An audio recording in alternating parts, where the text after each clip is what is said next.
ongoing lawsuit in academic publishing, and we will also introduce um, reviewer credits and their product to you tonight. My name is Ali Shahin. I am the general manager of Aves. Aves is a publication services company. We provide services to journals owned by scholarly societies and universities, and also some individuals as well. I have my colleagues Irmak and Dennis with me tonight. They're journal managers at OS as well. And our presenters tonight are the team of reviewer credits. We have Emre Danışan. He is a tech lead at Reviewer Credits, and our presenter is Catherine Anderson. Catherine is the head of sales at Reviewer Credits, and she has a 30 year of experience in the industry, in the publishing industry. Um, Hopefully, she will give us some insights about the ongoing lawsuit and how it affects the publishing industry and where publishers and um, companies like Reviewer Credits are positioned in this situation. Reviewer Credits is for us, for Aves, is an interesting company for us, and we are interested in providing their product to our journals as of next year, which should help us in providing a better peer review process overall to everyone involved. With all that said, I will leave it to Catherine. Thank you. Hi, Catherine. Thank you, Ali. So I'm just going to share my screen first of all and start here now, which hopefully everyone can see. Yes, so thank you to Ali and your team for inviting us here today. We're really excited to be given this opportunity to talk to you all, and thank you for all of you for attending today. I know it's evening where most of you are, so again, thank you for taking the time. We're going to tell you a little bit about the background of the ongoing lawsuit and especially how this relates to the peer review process in academic publishing as it currently stands, and also how reviewer credits can address some of these issues and be of benefit to journals and publishers going forward. I'm sure we'll be sharing the presentation with you all afterwards, so please don't feel you have to write everything down, but you'll get it afterwards with the recording. So for those of you not familiar with what's happening at the moment, this is actually a really interesting time for peer review. Just over a month ago, a class action lawsuit was filed in the US against the 6 big publishers that you can see here. And it was filed by a researcher, but on behalf of a much larger class of researchers who, whether this is correct or not, they claim that the publishers have been conspiring with each other and have been basically taking advantage of the peer review process. Now, I am by no means a legal expert, and I cannot say if their complaints are justified or not, but what I do think is really interesting is that this lawsuit has now made the whole issue of peer review much more visible and is something that a lot of publishers and journals are now talking about, quite rightly. And we don't know if this is ever going to come to trial in the US, and if it does, it could take an awful long time. As I understand it, it could take years before anything could happen. But still, I think it's really important to look at the 3 complaints that the lawsuit has brought and what this raises in terms of issues that maybe have not been addressed correctly or as much as they should have done in the past. So as you can see here, the three main complaints, again, I'll leave out whether there was an agreement or not between the publishers, but yes, it is the case that virtually all peer review services are offered for no recognition and no reward for publishers, for reviewers. That means that peer review is expected to be done. It's everyone does it. Everyone expects it to be done for their own manuscripts as well, but for free. And obviously the publishers therefore are profiting from this. And as we also know, the practice is very much that a manuscript can only be required to be submitted to one journal at a time. Therefore, yes, reducing or eliminating competition. And definitely we also know scholars are not allowed to share their scientific research publicly while the manuscript are still undergoing peer review. And as we know, the peer review process can take an awful long time. So what does this actually mean now for researchers and especially also for you as journals? So as we know, most of the cost of the content is really paid by publicly funded research. So from yourselves and myself, from the taxpayers. They're the one doing the work, doing the research, and also the ones judging the manuscripts in the peer review process. And yet, yes, it's true, the resulting intellectual property remains in the hands of the publishers, who therefore make profit from it. And due to the three complaints we saw on the previous slide, the pace of scientific research has been forced to slow down. There's so much good research out there that cannot be shared publicly at this stage because of certain blockers, such as only being able to be submitted to one journal at a time, or having to wait for the full peer review process to be completed. And what we're also seeing, quite rightly, is many researchers are very busy and they're providing their valuable time and their effort for no reward and for no recognition. At the same time, there are no standards. Certainly every single publisher and probably many journals have their own procedures, their own requirements, which means also for the reviewers, it makes the process even longer as they have to become familiar with each different standard of each different journal and publisher. And interesting, especially in the journal sphere, payment for peer review has often been seen as unethical. And yet it is already a fairly standard process in books. So if publishers are prepared to pay for peer reviews for books, why not for journals? I'll leave that as just a question.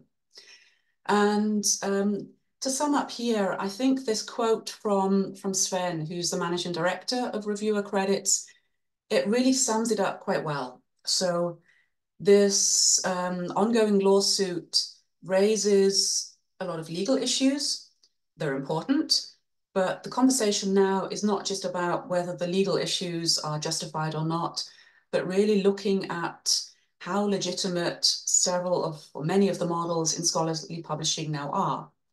Obviously, publishers often complain about the low and falling acceptance rates of invitations to review, but maybe there's more that publishers and journals could be doing to change this. So to give you some numbers here, I don't want it to be too abstract. This is numbers taken from an article published by my colleagues Sven and Gareth earlier this year. And again, here, if those of you who are interested in reading the article, I'll be happy to share the link with Arvis afterwards and they can share it with you. So looking at this first one, this is a huge number. 71% of all reviewers interviewed say they decline requests as the manuscript is outside of their field of expertise. That's a big number. That means that reviewers are being sent emails asking them to review a manuscript that is not their area of expertise. So I'm not a researcher, but I know that I would get very annoyed if I get too many of these requests because they're just not relevant to me. Very interesting is that we found that 39%, and I think the number is actually probably more, of reviewers have never received any training. This means that people doing peer review, many of them don't necessarily actually know what they're doing. And that is especially the case with those researchers early on in their careers. And the third number here is maybe one that you as journal editors can relate to. 75%, that's a really huge number, say that the hardest part of their job is finding willing reviewers. Now, I'm sure journal editors have quite a few pain points in their job, but if they say that the biggest one is, and it's not just finding reviewers, but it's finding willing reviewers, then that really is a high number. And our research also showed that, this is looking back a few years ago, but the number won't have changed that much. In 2020, in 1 year, 15,000 years of peer review were performed. This means there's an awful lot of peer review ongoing.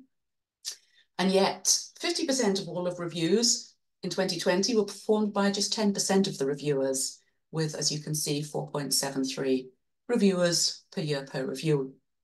So this means there's a lot of review work going on, but it seems that both reviewers and journal editors are finding a lot of issues with the process as it currently stands.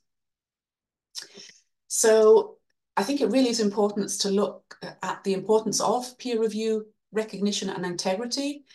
Everyone knows peer review really is a vital component of our publishing system, and yet certainly for about 10 years, nothing has really been done to address some of these pain points.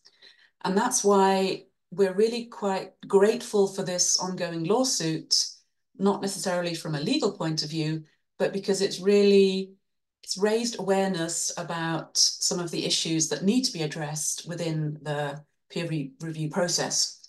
And a few of us were at Frankfurt Book Fair last week, and it really was apparent how much peer review was talked about in conversations with, especially with publishers, and publishers of all sizes, whether it's a small, medium, or a large publisher. That's, I think, a lot more awareness now, which is why this is really quite important that this lawsuit should have been submitted at this particular time. So to put a question out there, peer review requires time and effort by researchers who don't necessarily have that much time. So you'd think it would be obvious, shouldn't reviewers be compensated for their effort? Compensated, or at the very least, recognised for the work they've been doing. And that can take various forms. So recognition on a very basic level, whether this is recognition through listing in the articles that have been published, more awareness of peer review, and therefore also connected to it, more training, which I'll come on to in a minute. In terms of rewarding, it doesn't necessarily have to be rewards in the form of monetary compensation. There are alternatives that we will look at in a minute, maybe looking at publication services as a reward for reviewers. And one option that we come across quite a bit is certification. So I'll come on to this again in a minute, but just again to reinforce, certification is something that reviewers find really important, and it helps them to show to the community the peer review work they've been doing and make it part of the academic process, which is in itself, on a very basic level, then recognition for the work that they're doing. So how do we at Reviewer Credits address some of these issues that have been highlighted, brought to life by the ongoing lawsuit? So maybe starting at the bottom right, we have a network of reviewers that we're building up. These are about over 30,000 now, all active reviewers who have an account on our own platform and have their own profile. So when we saw the figure, if you remember, 71% of researchers saying they're contacted about reviewing a manuscript that's not in their field of expertise, thanks to our reviewer network and profile, then I know that I'm only going to be contacted as a potential reviewer about a manuscript that's within my field of expertise. Linked to that, we offer a reviewer finder. So again, thinking back to the pain points, 75% of journal editors saying they can't find relevant reviewers, willing reviewers. Our reviewer finder helps you as a journal find the best fit reviewers and contact them. And based on obviously the field of expertise and several other factors that can be decided by you as journal editors. We make sure that all of the reviewers on our platform are identified, at least on a very basic level, with an email address and, where possible, ORCID ID. And we also offer a biometric verification service for journals and publishers. We offer the certification I mentioned and the rewarding. So coming back to the point raised by the lawsuit that there is usually very little rewarding for reviewers. Reviewer credits comes from the idea of rewarding reviewers. So initially, building a platform where reviewers could collect credits and redeem them against certain, for example, publication services. And very new is our reviewer dashboard, but I'll come on to that in just a minute. So just to give you some numbers here, what are we talking about when we're talking of reviewer credits? So we have over 32,000 active reviewers in our community. We have well over 180,000 reviews now that have been recorded. And these numbers are actually growing by the week, if not by the day. So this is probably a few weeks old now. And we have over 1,600 journals and over 160 publishers. So we can see the interest is growing. We're getting more reviewers the whole time. We're getting more journals and also publishers signing up. And by the way, all of you here, if you're interested in signing up, I'll share a link at the end of the presentation, but you can also contact Arvis about getting in contact with us, and obviously we're working together, so that's also a way of getting signed up. By the way, the publishers that I've listed here, these are publishers with some of the journals that we work with. In some cases, we're talking with big publishers or medium publishers, but we're also talking to a lot of journals who may work for just the university or society, or for one of these publishers. We talk with all sorts of levels and different types. So yes, however big or small you are, then please get in contact with us. I mentioned the network already, and we see this as really important as identifying some of the issues brought up by the lawsuit. So within our community, a reviewer or a researcher can sign up and has his or her own profile. And this is really is important because it means that I, as a researcher, can stipulate which journals, which publishers I would like to review with, or not, as the case may be. Maybe I don't want to work with some of the bigger commercial publishers, but more with the society publishers, or the other way around. I can keep my topics up to date, my areas of expertise.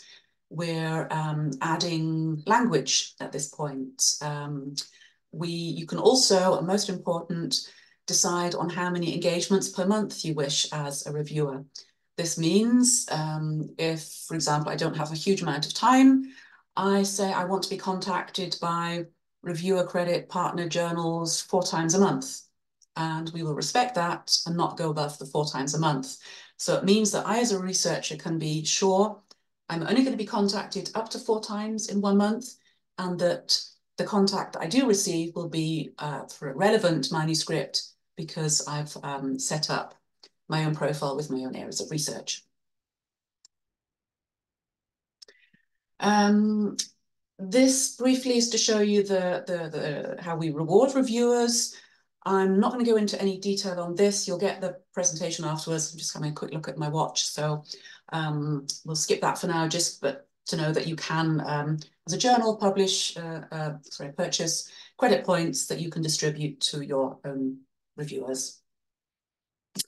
And I'd rather talk about the training. If you remember, about 40% of reviewers have never received any sort of training, particularly those early on in their career. So we feel this is something that needs to be addressed. So we have created 5 online courses. They're all easy to do, and they're fun. And at the end of a training course, I, as a researcher, would have an extra part of my accreditation, which I could obviously share, LinkedIn, for example. And this is also available to journals or publishers who maybe want to do something with us together, maybe based around your journal. Would be happy to offer a customized course. And we have a special offer on at the moment. So we're offering 20% off all training courses until the end of the year. If you think this is something that would be interesting for your own reviewers, please do feel free to pass this on, because the more training that can be done, then obviously the better the quality of the reviews that are being made. We have our reviewer finder. I'll come on to this very briefly. No, I'm going to skip this actually, because I'd like to show it to you in a live demo, which will be a lot more interesting, I think, than just looking at one slide.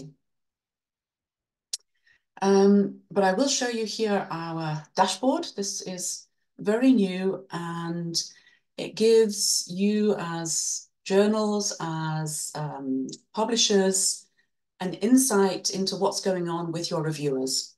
So if you have reviewers registered on our platform, we can show to you in dashboard form certain important metrics. For example, the distribution by gender, by country, the activity. How active are your own reviewers in the last 12 months, the last 3 years, etc.? Which of those reviewers who are performing best? How are they ranked? Where are they based around the world? And in which subject, for example? And we feel this is really important to report back to you on a journal level on the diversity, the integrity, and the quality of your reviewer pool, but not just for your own journal, but benchmarked against all of the reviewers we have on our platform, so against the industry standard, so that you can see how your reviewers are doing, and if necessary, take steps maybe in terms of training, engagement. What do you need to do to maybe improve some of the metrics that fall short against maybe the industry standard? So this is brand new. We're just still developing it at the moment. It's in dashboard form. It's part of our premium subscription and is real time. So every time you refresh, you'll get the latest data, and can also export at any time to a PDF. The certificate I've mentioned a few times. This is probably what reviewers are most interested in when they sign up to reviewer credits, because many of them are looking for the recognition that they're lacking. So we provide it in this way at any time, and this, by the way, for all reviewers, is completely free of charge. They can download at any time a real-time certificate.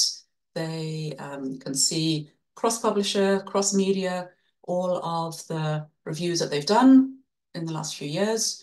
And they can either download it, or there's a button that they can link straight through to LinkedIn and show what they've been doing.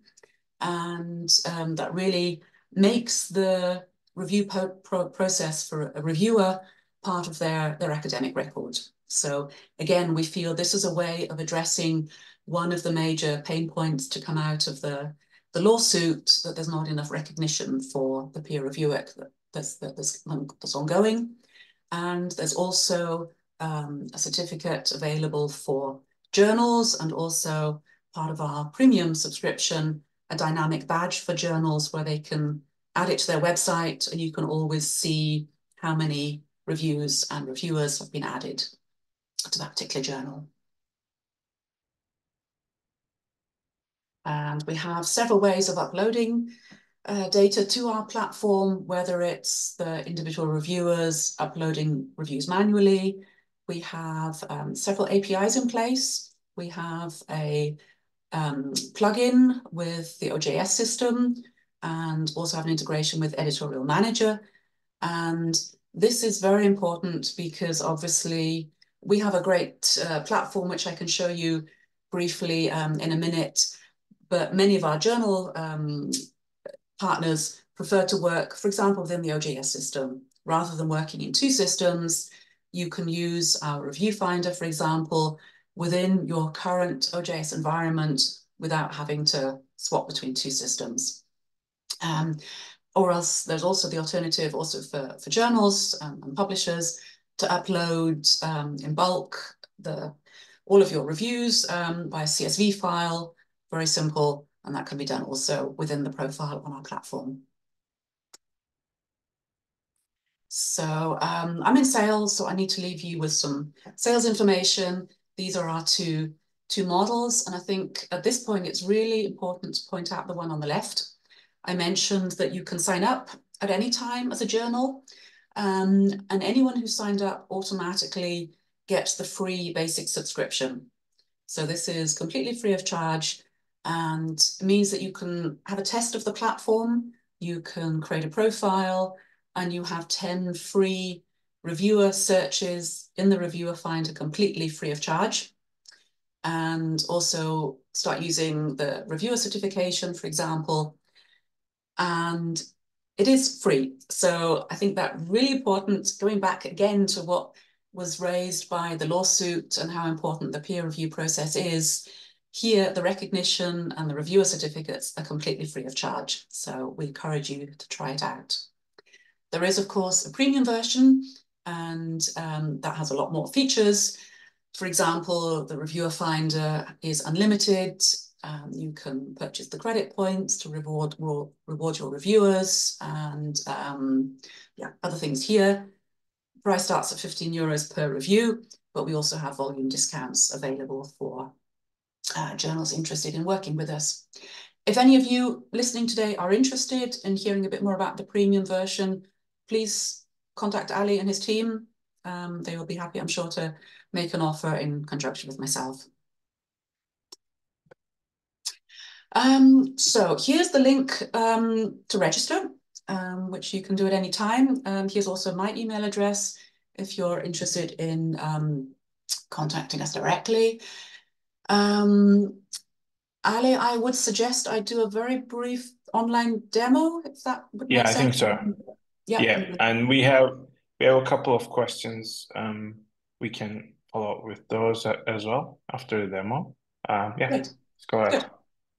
Okay, so let me just come out of here and go instead to here. So I'm now within the Reviewer Credits platform, and this is just a demo journal that we've set up. Obviously, it's slightly different for any of you as journals signing up yourselves, but this will just show you what it actually looks like.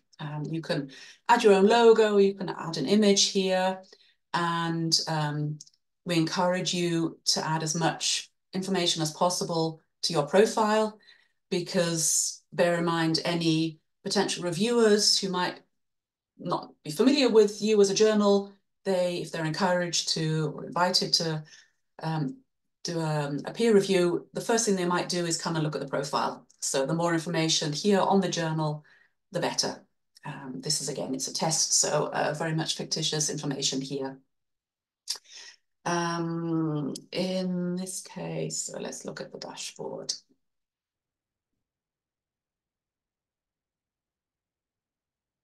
So you have various options here. You can at any time import here reviews, as I said, by the CSV function. You can download certificates here. If you have several sub-editors who also need to be managing the process but shouldn't be seeing what other sub-editors are seeing, you can manage your own editors here. But I'm going to show you, I think this is the most important thing for you at this point, is the reviewer finder. So I'm going to click here on the Find Peer Reviewers. And it's a very simple process. You just add your data, and we have an AI-based tool which will review all of the data you put in here and come up with some suggestions. So it's just a test. So I'll just call it 1, 2, 3 for now for my ID. And I have a manuscript that we use for tests. And I'm just going to copy the data into here. And remember that I mentioned that anyone with a free trial can do this at any time for free 10 times. So you can, all of you, try it out. So I'm going to copy in the abstract, including the keywords. And we would also encourage you to actually upload the manuscript, because the more information, the better. Here you would add a link to where the reviewer should go if they accept the invitation. For now, I'll just put in our website. And we need at least one author. In this case, there's more, but just for the sake of the demo, I'll just put John A. Smith in for now. ORCID ID if I had it. I'm just going to use a fictitious email for now.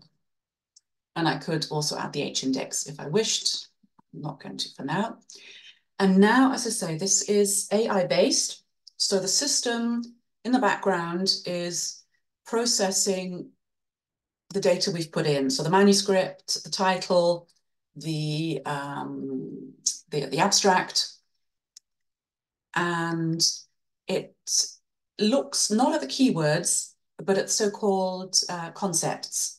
And that's really important because it really brings much better results than just looking at the concepts. If, for example, we were looking at microbiology of fish, I'm no researcher, as you can see. If we were looking at just the keywords, then the system might focus on microbiology and bring up researchers who are researching in microbiology of horses, for example. But by focusing on the concepts, it really takes microbiology of fish as a concept and comes up with the best results. So I can see here for this test one, we have 50 results. They're by default listed in the score. The score just brings all of the relevant pieces of information together and thinks here that Julio Rosenstock is going to be the most relevant. I could, though, depending on how I want to sort this, I could sort by number of articles, the highest first, or citations, for example, or H-index.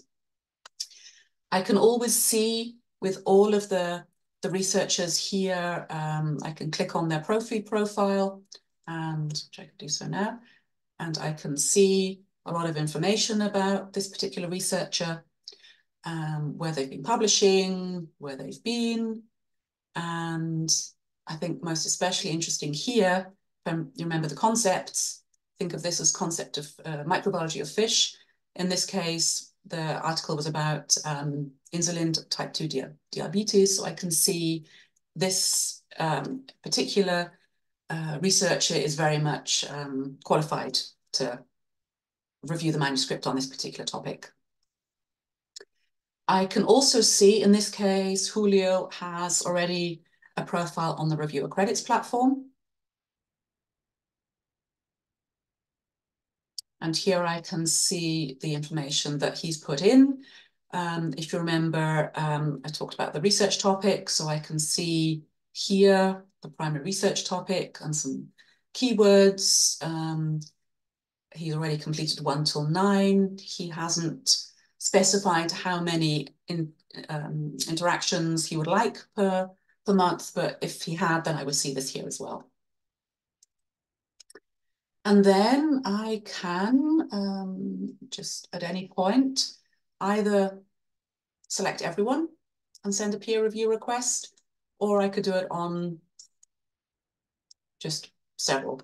I would always encourage you to probably select as many as possible, because the more you select, the more chances you'll have of more results. But just for now, I'll just select these 5.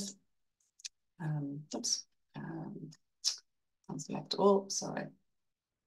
Let's just do 3 then, just for the sake of the demo, and send a peer review request.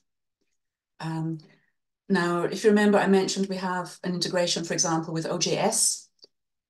With OJS, you wouldn't be doing this here within our platform, but you'd be doing something very similar within your own OJS environment. So if I scroll down to the bottom, I can see here, this is the summary. So these are the 3 requests that have just been sent, all pending still. In this case, let's look at this one first. So these 2 have never, or do not have a reviewer credits profile. So they will get a slightly longer email explaining why we've chosen them, because we feel that their field of research is relevant to the particular manuscript, and explaining who reviewer credits is and what the journal is. Julio is already on reviewer credit, so is familiar with us. So a much shorter email, just explaining that the journal of and the manuscript feels that he would be a suitable match for review, and inviting him to review. And Julio will get the email, 3 will get the email. They can decide whether they wish to accept or decline. There's a button they have to click on first to confirm there's no conflict of interest. And then at that point, we are really out of the process then.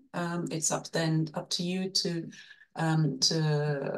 get in contact when an acceptance comes. What we do is send reminder emails if the request hasn't been accepted or rejected.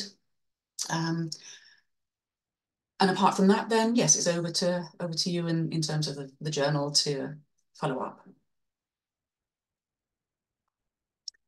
And at any point, I can go back and look at my previous submissions. I'll just come out this way and go back into the find peer reviewers.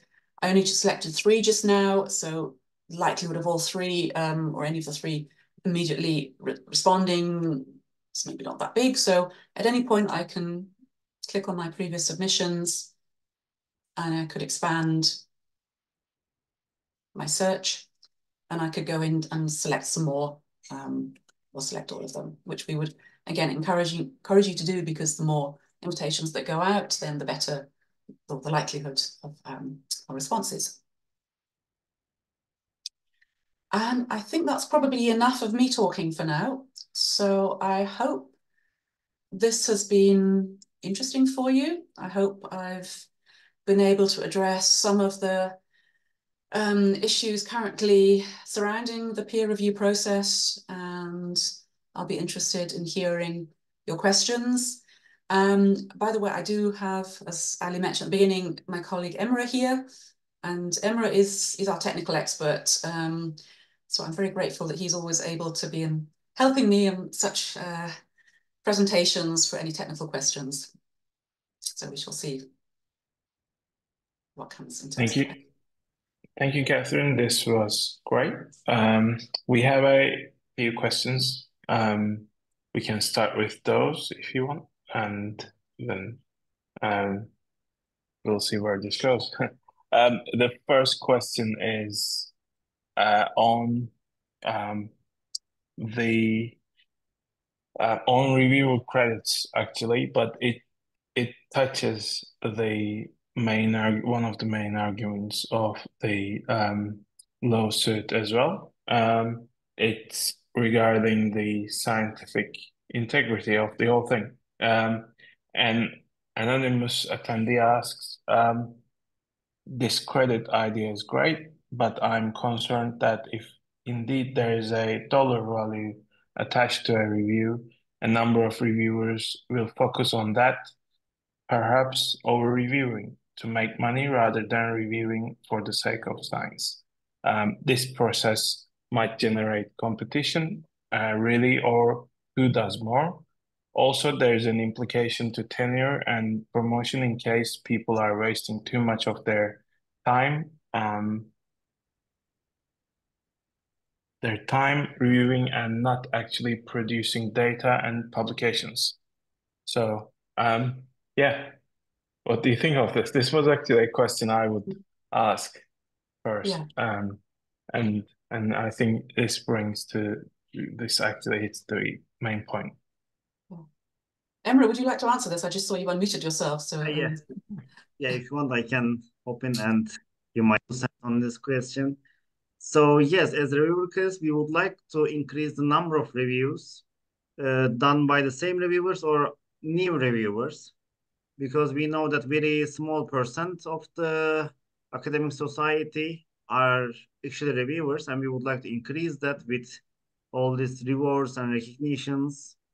And there, so people, newer and existing scientists, do more peer reviews. So that's one of the targets we have. But when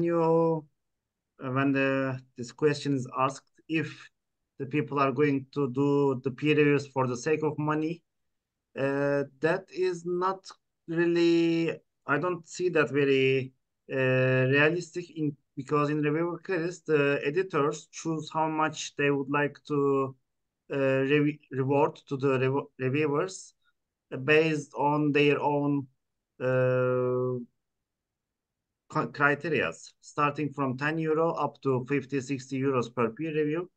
And this is not guaranteed because, like this question is asked, the review may be very short or not really helping the editor, maybe just 2 words.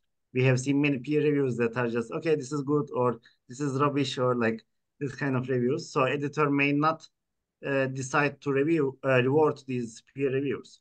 So we are trying to help reviewers get money for their work, but also without actually reducing the quality of their work.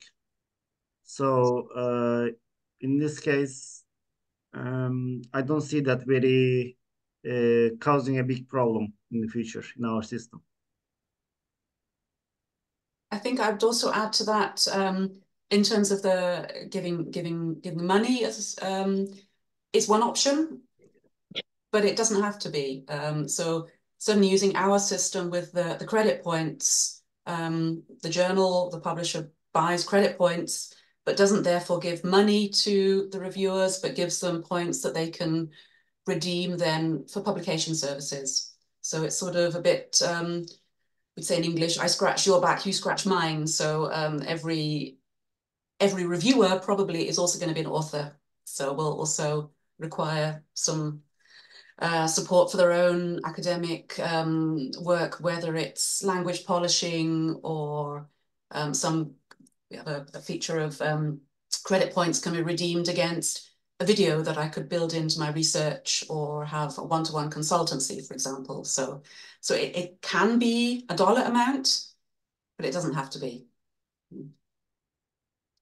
May I also add that as a publisher of journals, I think it would be a very nice problem to have too many reviews. I think we could pay for that, and I think every single editor will filter their potential reviewers, and they will actually invite people who are eligible to review that work. And if we have those people spamming us with reviews, I think that wouldn't be ideal, but still it wouldn't also be too bad.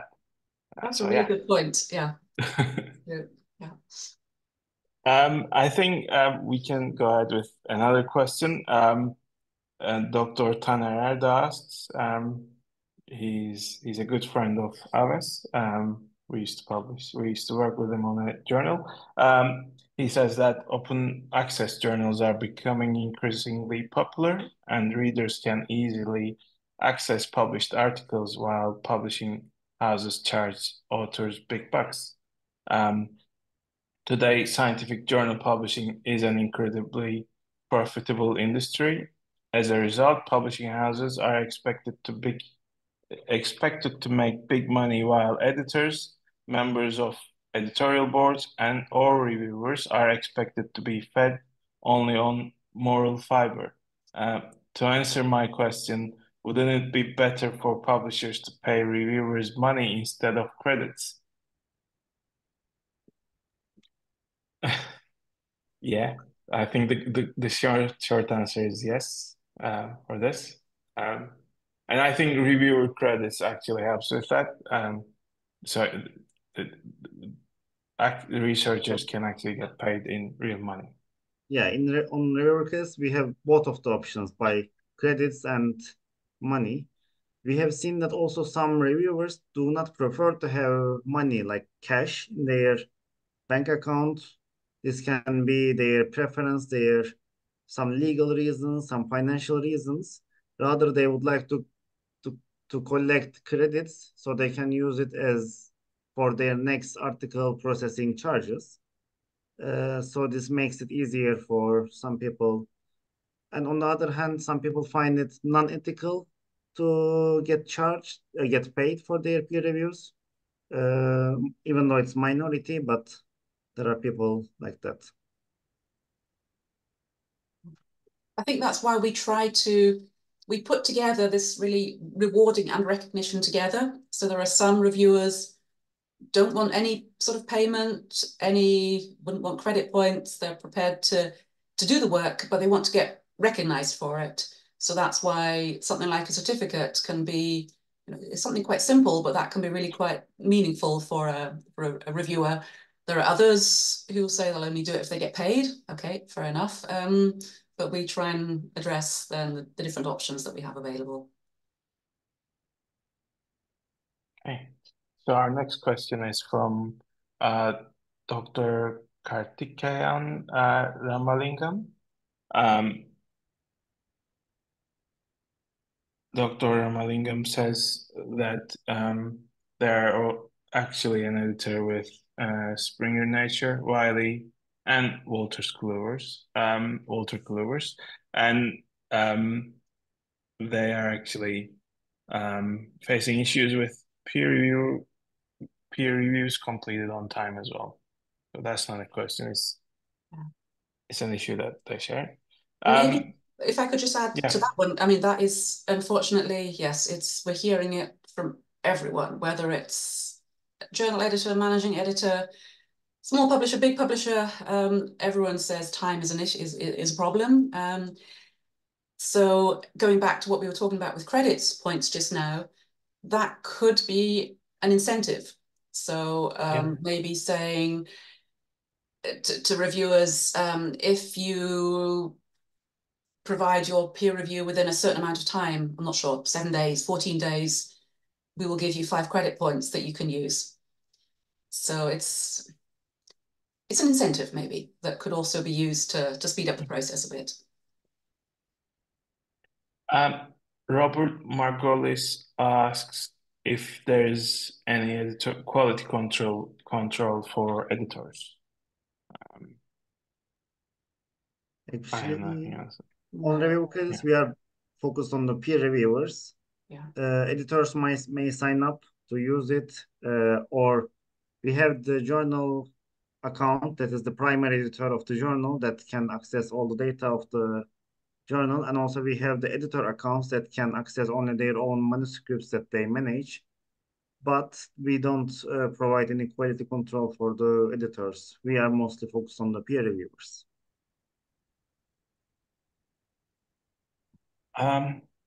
We have a comment / question from another anonymous attendee. The attendee asks, this reviewer credit is to replace current journal practices where the associate editor has to assign the reviewers, assuming the publisher / journal buy-in into this. The worst case scenario is there will be they will get even more requests to review, and we are already burned out. This is really a third party doing this or micromanaging what journals publishers already do. I don't think so. Personally, I think from the feedback we've received from journals and publishers we've spoken to up till now, there is a real need for the service that we provide. For the reasons that we've already looked into. We certainly don't want to replace anyone. we certainly don't want to get involved in any publication, anything to do with content. We're not publishers, and we never will be. We're not journal editors, but we try to improve the whole process for all parties concerned by through the reviewer finder, by matching relevant reviewers with the manuscripts. And so I don't think that's micromanaging what you already do. If whoever, I'm not sure if this is a journal or a publisher or a reviewer, if you're happy with the way things are, great, then you don't need us. Unfortunately, I feel very much in the minority. I think that there does seem to be a real need. Also, I think each journal will have their own editorial board, and each editorial board member will have their own network. And that network will obviously get wider as time goes on, but they will sometimes will not know the rising stars, the new researchers. I think service like yours, some level of automation can help their tasks. Also it would help them contribute better to the journal, because I think we quite often see that some editors burn reviewers out by inviting them multiple times and overworking them. I think if anything to widen the options, that can only be positive, I would say. And I think also from the point of view of a reviewer, they won't necessarily be approached by one particular journal, but if they're up and coming, they could well be approached by 10 journals at the same time and multiple times, and that could get quite annoying. Can I also add something on this? So if reviewers are already registered with Reviewer Credits, we know how many emails they get per month or per week. And if they let us know their preferences, even if there are 10 different journals requesting peer reviewers in his or her expertise, after this threshold, that's 5 reviews per month, there won't be any more requests more than at the same month, more than 5. Even if there are new journals, new publishers, they won't even see you as in the reviewer list. So we are kind of trying to protect both of the sides, so the reviewer does not get too many emails, too much. They don't get too much burnout, and we also suggest other different reviewers to the journal and publishers that probably they haven't seen or heard of. So we are kind of trying to balance this bombarding of emails, actually. Another question we have is that Dr. Taner Erda asks again that he knows that it is not a desirable behavior for editorial board members to serve as reviewers in their own journals, but they are forced to do so from time to time in their journal. So does this pose a problem in their acceptance in indices in Web of Science or Scopus, or what maximum extent can editorial board members serve as reviewers in their own journals, if any at all? Emre, do you have something to say on that one? So we have some journals that do that. Their editors are also their reviewers for other manuscripts that they're not the editor of. So this is, I think, is kind of a bit of gray area. So there might be questions regarding the conflict of interest on this, or not. So on reviewer case, we don't, since we are already analyzing the papers, authors, and we suggest the reviewers based on the relevancy. If one of the suggested reviewers are already an editor in that journal, we probably would not show it, but let's say it's already shown somehow. Still, you can invite them to peer review, but yes, it's not really suggested to do so. It's in a way, I think it's more of a publisher question. It's in a way bypassing the actual peer review process.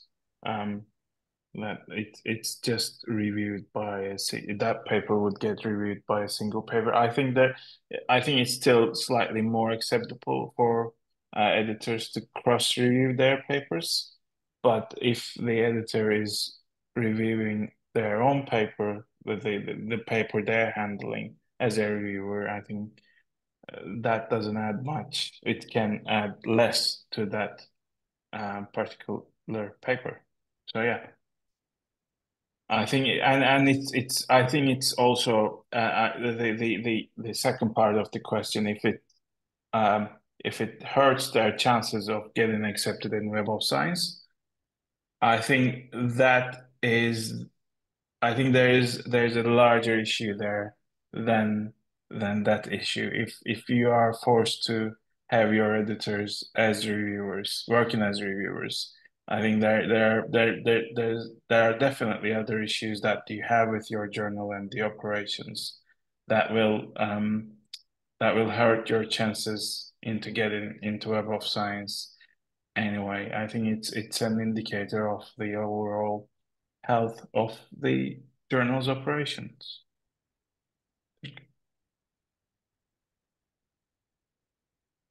We have a couple more, and we have a few minutes left.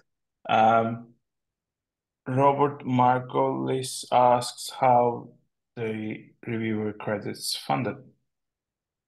Good question. So it's currently being funded by our owner, investor, Sven Fund, I mentioned earlier. So Emre, when was the company founded? 2017? Yeah. As a startup. And Sven bought reviewer credits in 2022? 22, yes. Yeah. So he's been funding it so far, and now as we're expanding our activities, talking to journals and publishers with our premium subscription, we're hoping to be able to get more signed up, and we'll start to finance ourselves that way. And yeah. Sorry. Please. Just for information, reviewer credits is free for all the peer reviewers, including the certificate for the reviewers. Only the journals and publishers have the option to have a free or paid premium profile, and the premium have different features, and depending on your needs, you can have different features for your journal or publisher. And Catherine is the person to contact for that.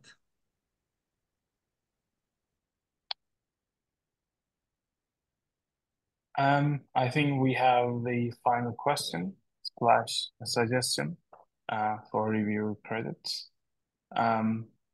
Ramalingam asks, as an editor, I used to get a free article submission per year early in my career. It is also removed by most publishers now. Few offer only a discounted APC currently, and being an editor is also difficult. My suggestion would be to start a credited system for editors like me. Emre, I think that's your next product idea. Okay. And I would suggest that you, Dr. Ramalingam, you can always negotiate with the publishers on that. I think they would be open to negotiate on that issue, even if they're not openly suggesting that there's a program, it can always be created.